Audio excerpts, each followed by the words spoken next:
1971 সালের যুদ্ধে পাকিস্তানকে হারাতে এমন কি জিনিস ব্যবহার করেছিল ভারতীয় সেনা? সালটা 1971। ভারত পাকিস্তান যুদ্ধে পাকিস্তান সেনাবাহিনীকে একেবারে পরাজিত করেছিল ভারতীয় সেনা।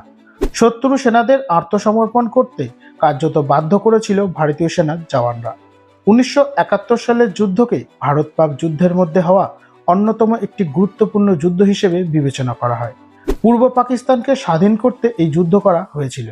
1971 সালের ডিসেম্বরে মাত্র কিছুদিনের যুদ্ধেই সম্পূর্ণ আত্মসমর্পণ করতে বাধ্য হয় পাক সেনা।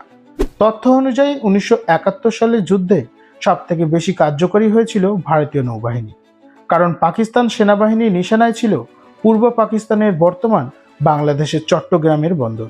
নৌবাহিনীর পরিকল্পনা ছিল লিম্পেট মাইন পুঁতে পাক জাহাজগুলি ধ্বংস করা, কিন্তু এই পরিকল্পনার ক্ষেত্রে অন্যতম বাধা ছিল পরিবেশ, কারণ মাইনগুলি 30 মিনিটের মধ্যেই বিস্ফোরিত হতো। এই বাধা সমাধানের জন্য ভারতীয় নৌবাহিনী লিম্পেট মাইনের উপর কন্ডম পরিয়ে দিয়েছিল।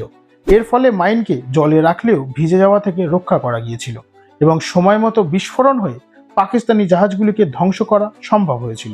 কারণ চট্টগ্রাম বন্দর ছিল ভারতীয় নৌবাহিনীর পাকিস্তানের জাহাজ চলাচল এবং সরবরাহ লাইনকে বিকল করে দেওয়ার প্রচেষ্টার একটি অন্যতম গুরুত্বপূর্ণ অংশ। ভারতীয় বিমান বাহিনীও এই অভিযানে গুরুত্বপূর্ণ ভূমিকা পালন করেছিল।